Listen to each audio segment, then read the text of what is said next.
Hi guys, samahan niyo ako tuklasin ang Patar Beach sa may Bulinaw, Pangasinan. Tara, biyahin na tayo para maaga tayong makarating sa may Bulinaw, Pangasinan. Medyo malayo-layo pa ang pupuntahan natin dahil abutin tayo ng 5 to 6 hours.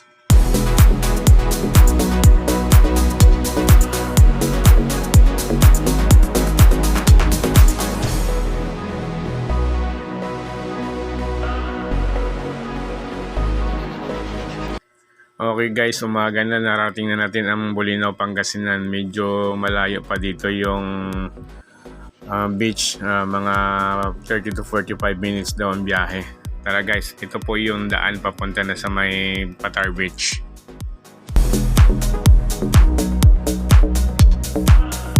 Ito na guys, narating na natin ang Patar Lighthouse. Tara, akit tayo. May interest nga pala to na 40 pesos pag gusto mo umakyat dun sa taas.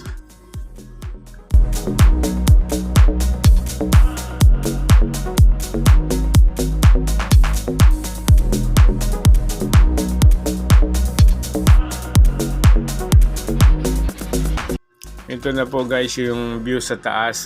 Makikita mo yung Patar Beach. Ito, may mga turista na rin tayong naabutan dito. Tingnan nyo guys, ang ganda, sobra. Ito yung pinag-shootingan dati ng, hindi ko matandaan kung anong pelikula guys. Oh my God!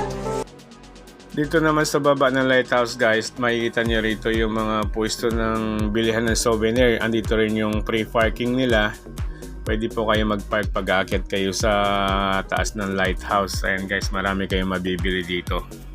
Makita tayo ng pagdidikitan ng sticker. Siyempre riders tayo, dapat tayo magdikit.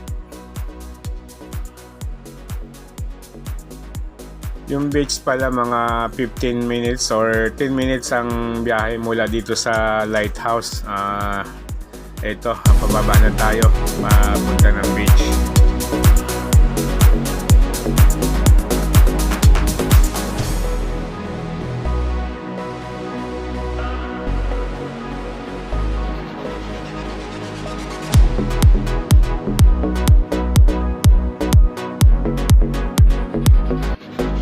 Ito, narating na natin yung gate ng Patar Beach, no? May nangungulikta po sila rito ng tourist fee yata at saka parking fee.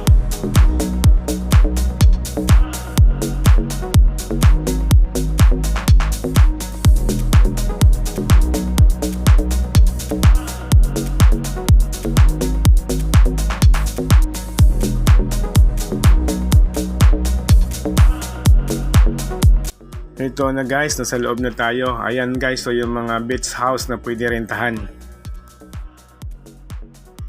Ito na, nakaapak na tayo sa Patar Beach. Wow, white sand nga. Ang ganda. Ang hangin nila guys, so tingnan nyo. Puting puti. Maraming turista na rin tayo naabutan dito sa my beach. Ay, ito, mga nagpe-prepare na rin sila. Kung ano-ano, picture. Tara, samahan natin sila guys.